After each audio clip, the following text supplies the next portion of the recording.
ಪ್ರಜ್ವಲ್ ರೇವಣ್ಣಗೆ ಇಂದು SIT custody ಅಂತ್ಯ ಆಗ್ತಾ ಇದೆ. ಮತ್ತೆ ಎಸ್ಐಟಿ ಕಸ್ಟಡಿನ ಅಥವಾ ನ್ಯಾಯಾಂಗ ಬಂಧನವ?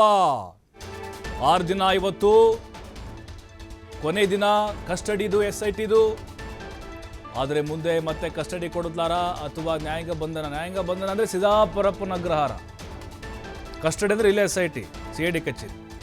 ರೇಪ್ ಆರೋಪಿಯನ್ನ ಕೋರ್ಟ್ಗೆ ಹಾಜರುಪಡಿಸಲಾಗುತ್ತೆ ಎಸ್ಐಟಿ ವತಿಯಿಂದ. ಹಾಜರುಪಡಿಸಿ ಮತ್ತೆ ಕಸ್ಟಡಿಗೆ ಕೇಳ್ತಾರೆ ಎಸ್ಐಟಿ ಅವರು. ಯಾಕಂದ್ರೆ ವಿಚಾರಣೆ ಇನ್ನೂ ಕಂಪ್ಲೀಟ್ ಆಗಿಲ್ಲ. ಸಹಕರಿಸ್ತಾ ಇಲ್ಲ ಪ್ರಜ್ವಲ್. ನಾನವನಲ್ಲ ಅಂತಿದ್ದಾರೆ. ನಾನೇನು ಮಾಡೇ ಇಲ್ಲ, ನಂಗೆ ಗೊತ್ತೇ ಇಲ್ಲ. ಸ್ಥಳ ಮಹಜರು ಕೂಡ ಬಾಕಿ ಇದೆ ನೋಡಿ. ಸ್ಥಳ ಮಹಜರು ಮಾಡಬೇಕಾಗಿತ್ತು, ಬಟ್ ರಿಸಲ್ಟ್ ಇತ್ತಲ್ವಾ, ಎಲೆಕ್ಷನ್ ರಿಸಲ್ಟು. ಅಲ್ಲಿ ಹಾಸನಕ್ಕೆ ಹೋದರೆ ಮತ್ತೆ ಬೇರೆದೇ ಸ್ವರೂಪವನ್ನು ಪಡೆದುಕೊಳ್ಬೋದು, ಗಲಾಟೆಗಳಾಗ್ಬೋದು ಅನ್ನುವಂಥ ನಿಟ್ಟಿನಲ್ಲಿ ರಿಸಲ್ಟ್ ಮುಗಿಲಿ ಅಂತ ಕಾಯ್ತಾ ಇದ್ರು. ಪ್ರಜ್ವಲ್ ಗೆದ್ದಿದ್ರೆ ಸಹಜವಾಗಿ ಸಣ್ಣ ಪುಟ್ಟ ಗಲಾಟೆಗಳಾಗ್ಬೋದಿತ್ತೇನೋ ಅಲ್ಲಿ ಕರ್ಕೊಂಡು ಹೋಗಿದ್ರೆ. ಬಟ್ ಈಗ ಅದು ಆಗುವಂಥ ಸಾಧ್ಯತೆಗಳು ಕಡಿಮೆ ಇದೆ. ಯಾಕಂದರೆ ಸುಣ್ಣಾಗಿದ್ದಾರೆ ಪ್ರಜ್ವಲ್. ಇವತ್ತು ಕೋರ್ಟ್ಗೆ ಹಾಜರುಪಡಿಸ್ತಾರೆ ಎಸ್ಐಟಿ ಅವರು. ಸ್ಥಳ ಮಹಜರಾಗಬೇಕಾಗಿದೆ, ಅದು ಮೇನು ಪ್ರೋಸೆಸ್ ಅದಾಗಬೇಕು. ಯಾಕಂದರೆ ಆರೋಪಿನಲ್ಲಿ ಕರ್ಕೊಂಡು ಹೋಗಬೇಕು. ಎಲ್ಲೆಲ್ಲಿ ಸಂತ್ರಸ್ತಿಯರು ಆರೋಪ ಮಾಡಿದ್ದಾರೋ ಈ ಪ್ರದೇಶದಲ್ಲಿ, ಅಂದರೆ ಅವರ ತೋಟದ ಮನೆ ಆಗಿರ್ಬೋದು, ಸಂಸದರ ಕಚೇರಿ, ಚನ್ನರಾಯಪಟ್ಟಣ ಮನೆ, ಹಾಸನ ಮನೆ, ಇಲ್ಲೆಲ್ಲ ಕರ್ಕೊಂಡು ಹೋಗಬೇಕು.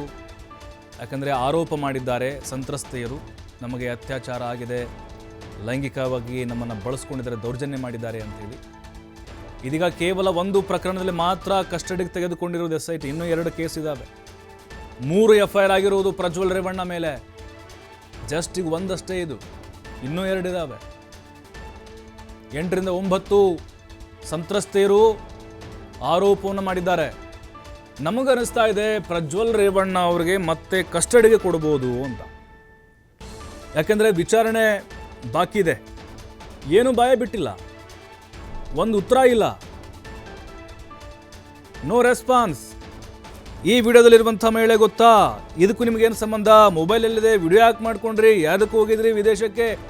ಏನು ರೆಸ್ಪಾನ್ಸ್ ಇಲ್ಲ. ಹಾಗಾಗಿನೇ ವಿಚಾರಣೆ ಬಾಕಿ ಇರೋದ್ರಿಂದಾಗಿ ಕಸ್ಟಡಿಗೆ ತೆಗೆದುಕೊಳ್ಳುವ ಸಾಧ್ಯತೆಗಳು ಹೆಚ್ಚಾಗಿ ಕಂಡು ಬರ್ತಾ ಇದೆ.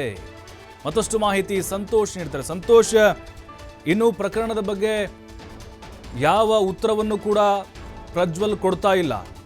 ಹಾಗಾಗಿನೇ ಈಗ ಕಸ್ಟಡಿಗೆ ತೆಗೆದುಕೊಳ್ಳುವಂಥ ಸಾಧ್ಯತೆಗಳು ಹೆಚ್ಚಾಗಿರ್ಬೋದಾ ಅಂತ ಇವತ್ತು ಕೋರ್ಟ್ಗೆ ಹಾಜರುಪಡಿಸಿದಾದ್ಮೇಲೆ.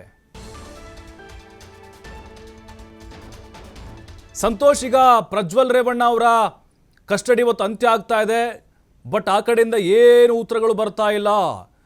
ಮತ್ತೆ SITಗೆ ವಶಕ್ಕೆ ತೆಗೆದುಕೊಳ್ಳುವಂಥ ಸಾಧ್ಯತೆಗಳು ಹೆಚ್ಚಾಗಿದೆಯಾ ಅಂತ? ಯಾವ ಕಾರಣ ಮೇನ್ ಇದೆ? ಏನು ರೆಸ್ಪಾನ್ಸ್ ಮಾಡ್ತಿಲ್ಲ ಅಂತ ಕಾರಣ ಕೊಡ್ಬೋದಾ ಸ್ಥಳ ಮಹಜರ್ದಿಗೂ?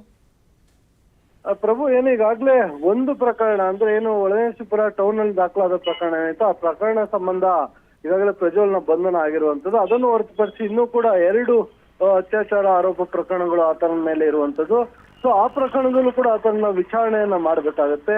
ಸೊ ಈ ಕಾರಣಕ್ಕಾಗಿ ಮತ್ತೆ SIT ಅಧಿಕಾರಿಗಳು ಆತನ ವಶಕ್ಕೆ ಪಡೆಯುವ ಸಾಧ್ಯತೆ ಇರುತ್ತೆ. ಇವತ್ತಿಗೆ ಕೋರ್ಟ್ ಏನು SIT ಅಧಿಕಾರಿಗಳ ಕಸ್ಟಡಿಗೆ ಏನು ಕೊಟ್ಟಿತ್ತು, ಸೊ ಅದರ ಅವಧಿ ಅಂತ್ಯ ಆಗ್ತಾ ಇರುವಂತದ್ದು. ಅವಧಿ ಅಂತ್ಯ ಆದ ಬೆನ್ನಲ್ಲೇ ಇವತ್ತು ಆತನ ಪುನಃ ಕೋರ್ಟ್ಗೆ ಹಾಜರುಪಡಿಸ್ತಾರೆ. ಹಾಜರುಪಡಿಸಿದ ಬಳಿಕ ಈ ಪ್ರಕರಣದಲ್ಲೂ ಕೂಡ ಆತ ತನಿಖೆಗೆ ಸರಿಯಾದ ರೀತಿಯಲ್ಲಿ ಸಹಕಾರವನ್ನ ನೀಡಿಲ್ಲ ಅನ್ನೋ ಮಾಹಿತಿ ಇರುವಂತದ್ದು. ಸೊ ಹೀಗಾಗಿ ಇದೇ ಪ್ರಕರಣಕ್ಕೆ ಸಂಬಂಧಪಟ್ಟಂಗೆ ಹೆಚ್ಚಿನ ತನಿಖೆಯನ್ನ ಮಾಡಬೇಕು ಅಂತ ಹೇಳಿ ಅವರು ಫಸ್ಟ್ ಮನವಿಯನ್ನ ಮಾಡುವ ಸಾಧ್ಯತೆ ಇರುತ್ತೆ. ಒಂದು ವೇಳೆ ಅವರು ಆ ರೀತಿಯಾಗಿ ಈ ತನಿಖೆಯನ್ನ ಮಾಡ್ಲಿಕ್ಕೆ, ಹೆಚ್ಚಿನ ವಿಚಾರಣೆಗೆ ಈ ಪ್ರಕರಣದಲ್ಲಿ ಕೇಳಲಿಲ್ಲ ಅಂದ್ರೆ ಇನ್ನು ಉಳಿದ 2 ಪ್ರಕರಣ ಸಂಬಂಧ ಅದನ್ನ ಹೆಚ್ಚಿನ ತನಿಖೆಯನ್ನ ಮಾಡಬೇಕು. ಅದಕ್ಕಾಗಿ ಅದನ್ನ SIT ಕಸ್ಟಡಿಗೆ ಕೊಡಿ ಅಂತ ಮನವಿಯನ್ನ ಮಾಡಬಹುದು. ಒಂದು ವೇಳೆ ನ್ಯಾಯಾಲಯ ಈ ಪ್ರಕರಣದಲ್ಲಿ ತನಿಖೆ ಆದ ಬೆನ್ನಲ್ಲೇ ಆತನ ಜೈಲಿಗೆ ಕೊಟ್ರೆ, ಅಂದ್ರೆ ನ್ಯಾಯಾಂಗ ಬಂಧನಕ್ಕೆ ಕೊಟ್ರೆ, ಪುನಃ ಉಳಿದ 2 ಪ್ರಕರಣಕ್ಕೆ ಸಂಬಂಧಪಟ್ಟ ಹಾಗೆ ಇವರು ರಿಮಾಂಡ್ ಅಪ್ಲಿಕೇಶನ್ ಗಳನ್ನ ಹಾಕೊಳ್ಬೇಕಾಗತ್ತೆ. SIT ಅಧಿಕಾರಿಗಳು ಹಾಕೊಂಡು ಆ ಪ್ರಕರಣದ ತೀವ್ರತೆಯನ್ನ ಕೋರ್ಟ್ಗೆ ಮನವರಿಕೆಯನ್ನ ಮಾಡ್ಕೊಡ್ಬೇಕಾಗತ್ತೆ. ಏನೆಲ್ಲ ಆ ಪ್ರಕರಣಗಳಲ್ಲಿ ಈತನ ವಿಚಾರಣೆಯನ್ನ ಮಾಡಬೇಕು, ಮಾಜರನ್ನ ಮಾಡಬೇಕಾ, ಏನೆಲ್ಲ ರಿಕವರಿಯನ್ನ ಮಾಡಬೇಕು, ಸೊ ಎಲ್ಲಾ ಆಯಾಮದಲ್ಲೂ ಕೂಡ SIT ಅಧಿಕಾರಿಗಳು ಮಾಹಿತಿಯನ್ನ ಸಂಪೂರ್ಣವಾಗಿ ಒಂದು ಕೋರ್ಟ್ಗೆ ಕೊಡ್ಬೇಕಾಗತ್ತೆ. ನ್ಯಾಯಾಲಯಕ್ಕೆ ನೀಡಿದ ಬಳಿಕ ನ್ಯಾಯಾಲಯ SIT ಅಧಿಕಾರಿಗಳ ಮನವಿಯನ್ನ ಪುರಸ್ಕರಿಸಿದ್ರೆ ಪುನಃ SIT ಅಧಿಕಾರಿಗಳಿಗೆ ಈತನ ಕಸ್ಟಡಿಗೆ ಪ್ರಜ್ವಲ್ ರೇವಣ್ಣನ ಕೊಡೋ ಸಾಧ್ಯತೆ ಇರುವಂತದ್ದು. ಒಂದು ವೇಳೆ ಏನಾದ್ರೂ ಅದನ್ನ ತಿರಸ್ಕರಿಸಿದ್ರೆ ಆತನ ನ್ಯಾಯಾಂಗ ಬಂಧನಕ್ಕೆ ಕೊಡಲಾಗುವಂತದ್ದು. ಒಂದ್ ವೇಳೆ ಹಾಗೆ ನ್ಯಾಯಾಂಗ ಬಂಧನಕ್ಕೆ ಕೊಟ್ಟಿದ್ದೆ ಆದಲ್ಲಿ ಓಕೆ ಪ್ರಜ್ವಲ್ ರೇವಣ್ಣ ತಕ್ಷಣ ಜಾಮೀನಿಗೆ ರೆಗ್ಯುಲರ್ ಬೇಲ್, ಏನಂದ್ರೆ SIT ಅಧಿಕಾರಿಗಳ ಕಸ್ಟಡಿಯಲ್ಲಿದ್ದಾಗ ಬೇಲ್ಗೆ ಹಾಕೊಳ್ಳಿಕ್ಕೆ ಆಗೋದಿಲ್ಲ. ಹೀಗಾಗಿ Yes. ಆತನ ಏನು ನ್ಯಾಯಾಂಗ ಬಂಧನಕ್ಕೆ ನೀಡಿದ ಬೆನ್ನೆಲ್ಲ ಆತ ತಕ್ಷಣ ಒಂದು ರೆಗ್ಯುಲರ್ ಬೇಲ್ಗೆ ಹಾಕೊಳ್ಳೋ ಸಾಧ್ಯತೆ ಕೂಡ ಇರುವಂತದ್ದು ಪ್ರಭು. ಥ್ಯಾಂಕ್ ಯು ಸಂತೋಷ್ ಮಾಹಿತಿಗಾಗಿ.